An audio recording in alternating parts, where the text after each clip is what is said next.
Okay, so this video is going to show you how to get Bluetooth controllers working with RetroPie 3.4, and that's the one based on Debian Jessie rather than the previous Debian Wheezy. So the build of RetroPie is Raspbian Jessie now, and there's a few differences with that, but largely it's the same as the previous builds, but this one is going to connect in a slightly different way to before. But I'm going to focus as well on this video on 8bitdo controllers. I'll show you generally how to get Bluetooth controllers working, but 8bitdo are getting increasingly popular because of their retro look and styling and the quality of them. They're ideal for portable gaming, like with devices with a Raspberry Pi and generally your iPhone or iPad. They work well with all of those, and because they work well with all of them, they've got different pairing methods. So other devices like mouse or keyboard might pair in. Typically you just turn it on to pair, but these have got different methods. So for example, to turn this one on, this one is an SFC30, and to turn it on you might hold down B and press start, and then the lights at the top will indicate what sort of pairing mode that's in, and obviously this is in the manual as well. But in terms of the Raspberry Pi, we just want it to see this as a joypad. Now, although the manual says to turn this on for joypad mode you just hold down start, it's found that the best results really are if you hold down this R button, that right shoulder. So if you hold that down and then press start, you'll see it go into the right mode, and I can show that now. So if I hold that one down there, press start for about 3 seconds, and there you see the lights come on, then the blue light, Bluetooth one, you can see it's flashing in a pattern of 3 but quite slowly. So it's 1, 2, 3, and then it goes off for a bit. Now that isn't one of the previous modes that seems to be in the manual, so it is worth putting it in this mode when you're trying to pair it. That has the best results, particularly in Emulation Station. The D-pad is correctly detected. If you don't do that, you'll find the D-pad just doesn't want to detect at all. So that's the SFC30. It's pretty good standard digital controller. That's clearly the SNES based version, but it is fairly basic in terms of the lights there. You've just got a small LED to show whether it's paired or being charged, etc., or what pairing mode it's in. It doesn't have any analog buttons, but then it's not trying to emulate a controller with any analog controls either. So that one is quite popular. It's about maybe £20 or so, maybe $30, something like that. It's not an awful lot, but yeah, it does the job. It's pretty good. So that's the pairing mode that I'll be using in the video in a minute. So you hold down the right one and press start for about 3 seconds until you get that pattern of 3 quite slowly, and then these do turn themselves off fairly quickly. So that's stopped trying to pair now, but if I press a few buttons it comes back on. 1, 2, oh no, that was the end of it. 1, 2 and 3 there. So just make sure it's in that method, because that's the one I'm going to use to pair with. Okay, so that's the SFC30, and you can see the range on the 8bitdo website. They've got about 6 or 7 different types. Then here you've got the FC30 Pro. It's different to the previous one in that its lights go on the sides of the controllers here, so that's where the LEDs would appear. It's also got 2 analog buttons at the bottom here, so it can play a lot more games that might need analog controls. You've got the standard select and start at the top there, but also you've got power and a pair button down here, so it's got a few more buttons, and the feel of it does feel a little bit more professional, a little bit more expensive. It's a really good solid build, and it is a very nice Bluetooth joypad.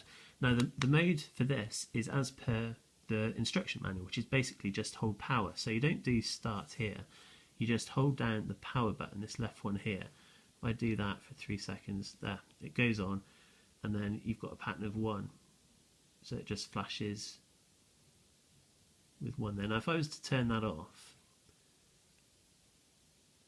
like that and hold down, let's say B for example, there, B, and press on, now you'll see the pattern would be different. So I think it's 2 there, flash of 2.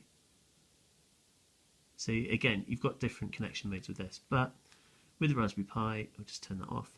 The one we're going to use is the standard single flash, which is just hold down start, turn that on, and you'll get a flash pattern of 1.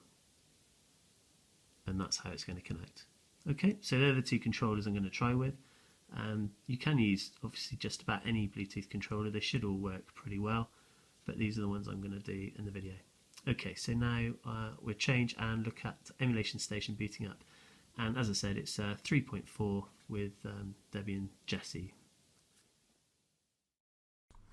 Okay, so you can see here we've got the Debian Jessie version booting up, RetroPie 3.4. This will go into Emulation Station, and it's just a clean 3.4 image I've written there. There's nothing changed at all, except I've expanded the file system. And if you're not sure how to do that, go to the wiki. It's in the wiki, and that is something that's quite useful to do before you do much configuring, really. Okay, so it says no gamepads detected, and that's because all I've got plugged into my Pi 2 at the moment is a keyboard and Bluetooth dongle. So at this stage, you could carry on and configure your keyboard just by holding a button on it, and you can see that it detects keyboard, and you can go through to RetroPie. But what I'm going to do at this stage, because it's a bit easier to sort of track and film, if I quit out of this and then go into a remote terminal. So what you could do at this stage, if you didn't want to configure your keyboard and do this through the RetroPie menu, is just hit F4, but it's the same interface either way, so it's not much different. So I'm going to tap F4 there, and with previous versions of RetroPie, this would automatically restart Emulation Station unless you press the button, but in 3.4 it just stays at the command prompt. So what I'm going to do, I'm going to change the view slightly, but we'll be back on this screen here where we can start typing some commands. Okay, so we're at the command prompt, and all we've done really is load up RetroPie, quit out of Emulation Station, and get here. So now we're going to run the RetroPie script to set up the Bluetooth controllers. So if you type change directory to RetroPie-setup, and in here we're going to run with sudo // the RetroPie_setup script. And the first thing we're going to do is just make sure this script is up to date. So we know we're on 3.4, but we just want to get the script current. So hit OK there. And obviously you will need to be connected to the internet there, so your Pi's got a connection. It doesn't take a moment, it's finished already. You can see fetch the latest version and hit OK there. That's loaded the version, but just for the sake of it, I'm going to quit out anyway and load it again. But that's just me. Right, okay. Setup. This is what we want to do. And we want to configure Bluetooth devices. Now, first thing it's going to do, there are a couple of packages that aren't currently installed that it's going to use to do this, so it does download them again. So as I said a minute ago, you either need an Ethernet connection or a Wi-Fi connection, something to download these packages. It only takes a couple of minutes, and once it's done, you don't have to do that when you revisit the Bluetooth selection menu here. And as I was saying earlier, you don't need to worry too much about the Bluetooth menu not configuring correctly for some obscure controllers, because for the vast majority of Bluetooth kit, this will work fine without any problems. So I'm going to focus on those 8bitdo controllers just to make sure that they connect okay. And previously, there have been some issues trying to get the RetroArch configuration files correct as well, but by and large that seems fine as well now. So it's a lot easier than it was before. There's hardly any steps, and a lot of it's automated because the RetroPie Bluetooth menu is sorted out. Okay, so that's all done. And what we'll do, register and connect. Now, as you saw, I've got an SFC30 and an FC30 Pro. The first one we'll do is, let's try the FC30 Pro. So that's the one where you just turn it on with the power button. There's a few things you want to note here, and I'll talk you through as we go through these. So I'll do that now, just hold that down, and it's currently trying to pair, so I've just got that blue flashing light on the sides. And I'll hit enter here.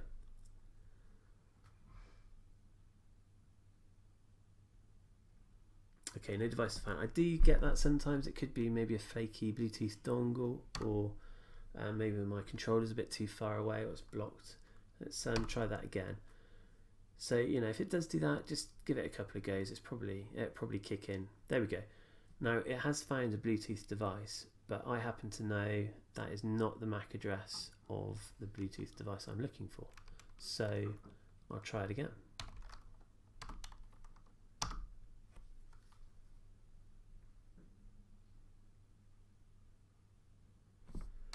Nope, let's go again.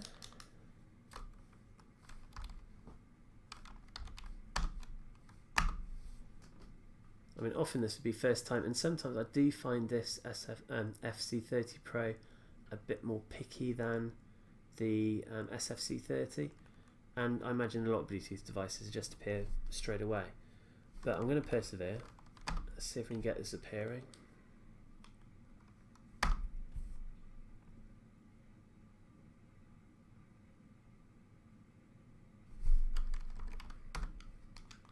Okay, you saw there I had a bit of a problem detecting the FC30 Pro. It just didn't seem to want to come up in that list. So one thing that seems to give it a nudge, I don't know quite why or how it works. This one is a bit, I don't know, it is a bit picky about being detected. But you can do these steps here. Now, if I hit cancel, it seems to work for me. I don't know if it should work, but it does seem to work. If you hit cancel on the menu, and we just drop back to the command prompt, cancel, cancel, and there's a command you can type. It's Bluetooth CTL, and we're going to run that as sudo because I think it complains a bit if you don't. Okay, Bluetooth CTL. Now, this is basically a command line Bluetooth configuration tool, and what we're going to do, we're going to type power on, and we're going to type scan on. Now in this mode, it just scans for Bluetooth devices it can see, and when it sees my controller, and you can see it's already seen it up here, when it sees that, then detecting it in the RetroPie script always seems to work much better. So you can do this first, and whilst you're here, one bit of information you'll need later is the name of the controller, which appears here, although this will probably just be for the 8bitdo controllers that you need to make this change that we'll go over later for. But when we make that change, you'll need that bit of information, so it's worth noting down that exact set of data there. 8bitdo, in my case FC30 Pro. Okay, so now that this tool has kind of scanned and seen the controller, I'll just make sure the controller's trying to pair at the moment, and we might see it update and say, oh yeah, I can still see it. So we'll just wait a second for that. There we go. That's it there. So it's, you know, reporting that it could pair with it, and I think that probably indicates the strength maybe. Okay, so we've done that, and we've given it that nudge because I was struggling to get to see in the RetroPie script. But now I'm going to quit this with exit, and we're going to go back into the RetroPie script and set up, configure Bluetooth devices, and register and connect to Bluetooth device. Now this time I'm expecting it to appear properly in that menu. There we go. Okay, so it sees it.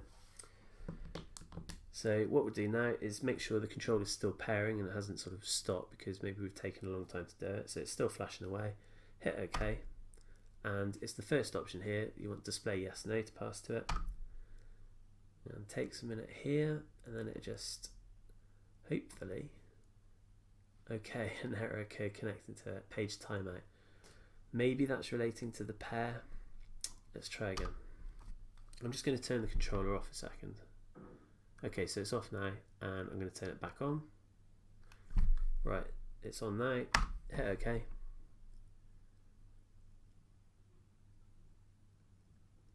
Find the controller, choose the controller, press enter again on display yes no. I didn't always get this, so I think the default is pin in the 4 zeros, pass that to it. Successfully registered, done. And my controller has now gone solid blue on the side, so I know it's connected properly. Now sometimes I might redo that check we just did for clarity and just say, right, turn it on, do this, do that. But I think it's perhaps useful to see the bit of hiccups you might get now and again, and it's fairly easy to get over those hiccups, so don't give up as soon as you might get an error. It'll usually work through it. And the advantage of this script to doing it particularly manually is that it's nice and guided, it's straightforward, and it happily automatically reconnect when you reboot the Pi as well, so there's hardly any manual editing to do here. So that's confirmed that it's all connected for me. I'll hit OK, and I can hit cancel, and cancel again, and cancel again. Now we're back to the command prompt. We could make the manual edit that is needed for the emulation station process to see that joypad correctly, but for the purposes of showing what can happen, I'm not going to. I'm going to restart restart the Pi now, and you'll see it go into Emulation Station, and I'll confirm what the controller's doing at what time, and then you'll see it's very likely that Emulation Station still won't want to connect, but it's better that I show you what's going on rather than just get it working first time and you don't really see what the problems might be. Again, if you want a quick shortcut to get this working, the best bet is the Wiki. I'll update it soon with the few bullet points, and that's much quicker. This, as always, is a waffly video to show you stuff. Okay, so I'm going to quit now. I can reboot with sudo reboot. Oh, hang on, sudo reboot, and we'll see it come back up and reconnect, and I'll talk you through that. Okay, so I'll press that now.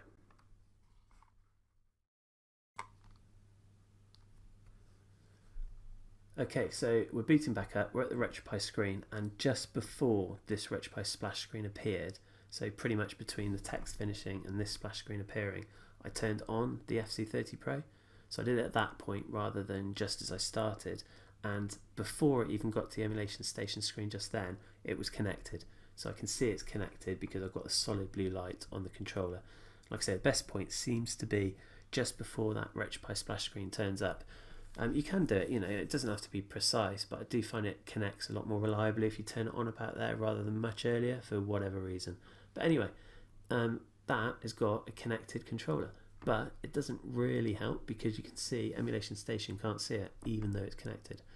And the reason for that is basically a configuration file that deals with the way the controller connects, and we're just going to manually edit it. So to get back to that the command line interface again, hit F4, we'll make a small change to a file, and we should get much further. So F4, and I'm going to drop back into that other interface, but we'll just make a final change. You could turn the controller on or off now, it doesn't really matter, we just got to edit a file. Okay, so we're back at command prompt, and we're going to make a change to or create a new file that the system will read. And to do that, we can do it from this line here and say sudo nano, and then the location is etc rules.d, and the file name is 10-local.rules. So it's just as per is listed there. Press enter, and in here we're going to put one line, and this will basically tell the system what that device is, so Emulation Station can deal with it like a joystick. I'll put this line in the wiki, so you won't have to type that out, but there it is if you need it. And the key bit here is the name. So the name must be exactly as we saw earlier when it was detected by the command line tool, and I'll show you that again in a second actually, just to reiterate that. But you can see that I'm using the FC30 Pro, so I must put that name in there. I'll do the SFC30 in a minute as well, and you'll see it's quite a different string, but that's the one we want. Save that with Control X, press yes, and enter, and it's done. So that's created the file. Now what we're going to do is reboot, and you should see a different set of information in Emulation Station. It will say Joypad detected, I hope. But before we do that, we will just quickly do that Bluetooth tool again. So sudo Bluetooth CTL. Then it first thing it does, it tells you well, you can see in this example, you can already see it. But if you can't see the controller you're looking for, type power on, then scan on, and then it'll just check. But and it doesn't take very long to find things, so it's just a useful way to double check some MAC addresses and device names as well. Okay, so we'll exit out of that, and I'm going to reboot again. I'll turn my controller off, and like I said before, I'm going to turn it on just before that RetroPie splash screen appears, or about the same time. Okay, so the splash screen's just appeared. I've just turned the controller on, and it's connected already. So that's connected now. I've got a solid blue light, and we could go into the Emulation Station interface in a second. Okay, here we go. Here we go, and it's now detected one gamepad, because all I've got again in the Pi is just a keyboard and Bluetooth dongle. So it's seen this now, and you can see if I just tap a button, you'll see the name flash up, 8bitdo FC30 Pro. So I'm going to configure this now, as you would normally. Just hold down that, and you get into the menu. So I'm going to get up, down, left, right, start, select, A, B, X, Y, left bottom, right bottom, left top, right top. Did get a not defined there? I'll worry about that later. Not sure why those two didn't come through. Anyway, left thumb, right thumb, left analog up, down, left, right, up, down, left, right. Okay, then press A to confirm that. And that's configured the controls for Emulation Station as well as the RetroArch emulator. So now you can see I am wirelessly scrolling through quite happily and choosing options in here, and it will work in any of the games that I put there. What I'll do, I'll just quickly restart this so you can see a Mega Drive game. It's a quick way of testing the buttons out, but it looks fine, no problems at all. So if bear with me 1 second, I will connect to that Pi. Okay, so in the ROMs directory, I'll choose Mega Drive, and I'll choose a ROM for that. We'll go with Streets of Rage 2. Streets of Rage 2. Where are we? There we go.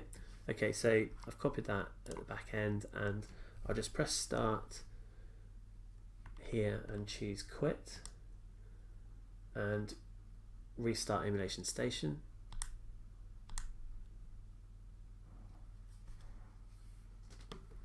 And we should see now, it won't prompt for any controller because you've already configured it. And if we scroll across, we've got Mega Drive.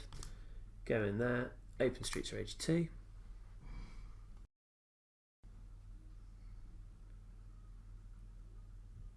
saw there briefly the yellow text at the bottom just confirming RetroArch has seen the controller.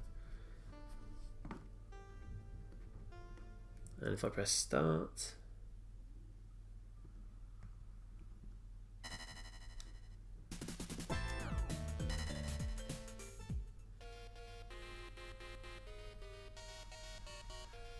okay, so we've got right, left, up, down, punch, jump, special, they're all working okay. So all the different buttons are mapped fine.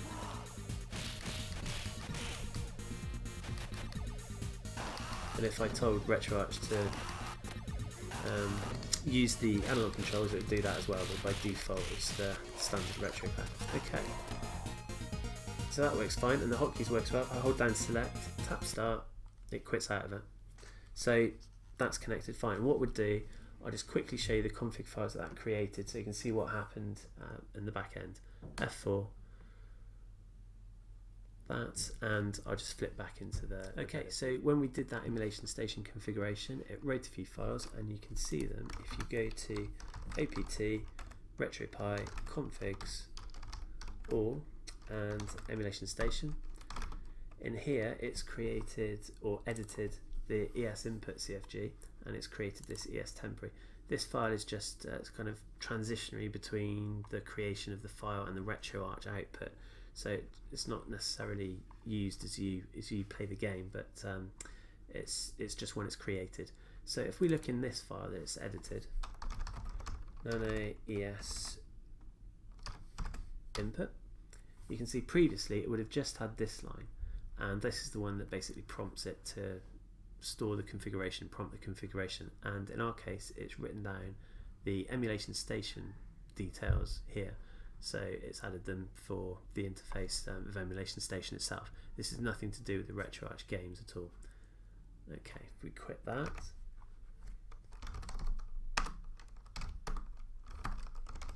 and go back a directory with cd ... and here you can see RetroArch Joypads. That's where it does create the RetroArch controller file, and only got one in there, the 8bitdo FC30 Pro.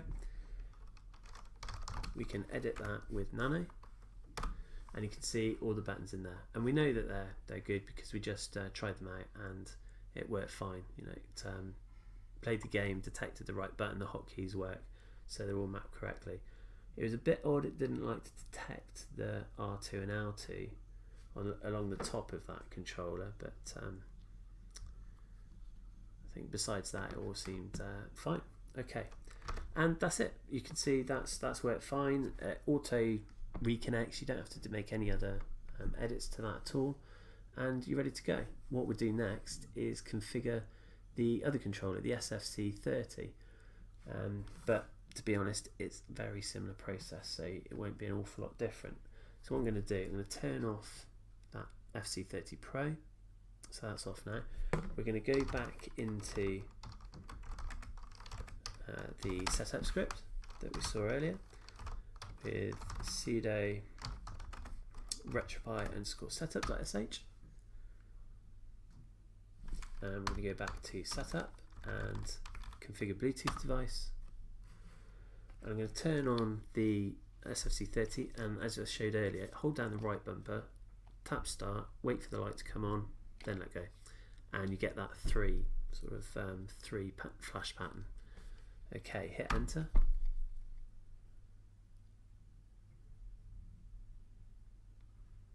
And that's the old one. Okay, so cancel this, try again, register and connect.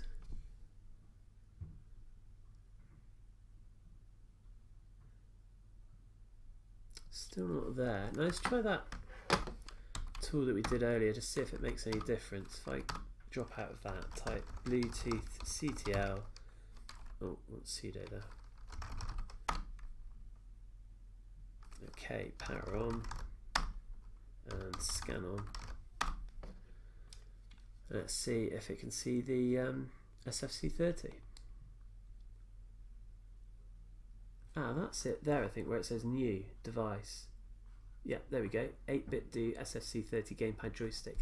And as I showed earlier, this one's quite a bit different to the FC30 Pro in terms of the string, because we'll need to edit that file to put this in as well.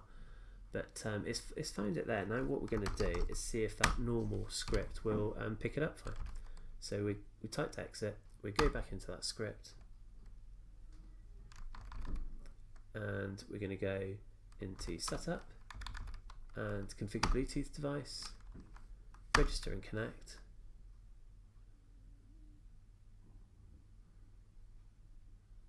And it sees it now. Okay, so we got that one there, 8bitdo SFC. I don't know why it sees that, because that one's turned off, but I guess it's remembered it. Anyway, this is the new one.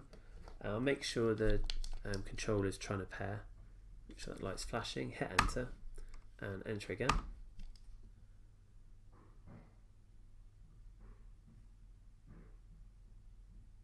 Registered connected, and my controller now has the blue LED solid on, so I can see that's worked. Okay, cancel out of there, cancel out of there, cancel out of there. Now we're going to edit that file again that we saw to make sure that Emulation Station can see it, and we can do that with this line here. Oh, that was a bit quick, let's do that again.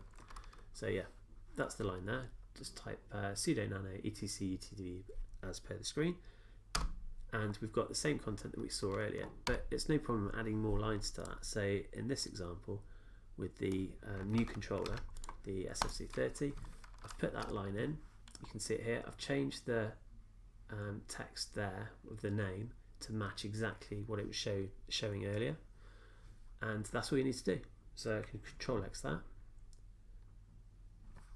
Though I am looking at ID input joystick and wondering if they need to change at all, but I have tried this before and it's fine with both being one, so it shouldn't be an issue. Control X there, yes. And what I'm going to do now is reboot, go back into Emulation Station, and I'm going to configure the newly paired controller, and I'll reconnect this. So at the RetroPie splash screen, I'll turn it on there. Okay, just prior to that screen appearing, I held down the right shoulder button, held start for about 3 seconds, the light came on, and it's paired, it's connected already. So this controller is connected. And we'll just see what Emulation Station says, because I have turned off that previous Bluetooth one, so we'll just see if it goes in without that. Yeah, no, because it hasn't seen that controller, the old one. It's asked me to connect to this one. Had that other one still been connected, we would have gone into Emulation Station and configured it in that menu.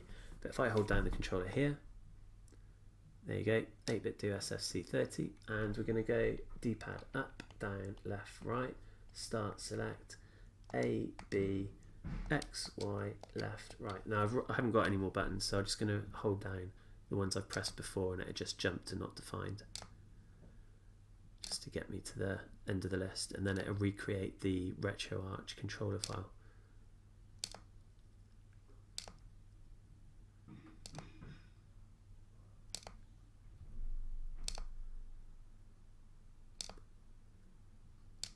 Okay, press A, and now I've got that wireless one working. There we go, scrolling quite happily. Now what I might do is, when I've done this before, I have found on the SFC30 the RetroArch controller file it generates is slightly out of whack. A couple of the buttons don't map properly. I'll check it now, and if that's a problem, there's a quick and easy fix that you only have to do once, and then it's done. So anyway, select A here, open that, start the game.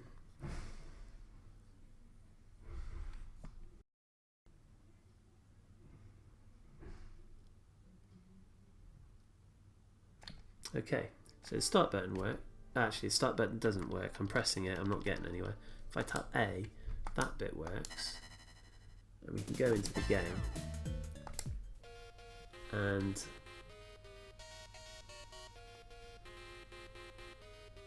got right, left. Ooh. Yeah, right, left, up, down works. But the only button that maps is A, which is acting like a start button. So I can pause and that's it. It's because the mapping isn't quite right. But I'll quit out of this and you can see where to change it. And I'll put details in the description as well about how to change it. It doesn't take a moment. But I won't be able to quit out of this either. I'm not sure what the keyboard shortcut is to get out. Either way, I'll reboot it, go into the command prompt and just show you how to fix it if you've got an SFC30 and have the same problem here. Obviously if you don't, please put it in the YouTube comments and it will help other people out. But when I do it, I keep getting that issue where the buttons aren't mapped correctly, so I'll remap them now. Okay, back at the command prompt and we'll check out that configuration file that just got written. It's in the same place as before, opt RetroPie, configs or RetroArch-Joypads. And in here we've now got two files, the original FC30 Pro and the SFC30. So if we edit that, where are we? 8bitdo SFC blah blah blah blah.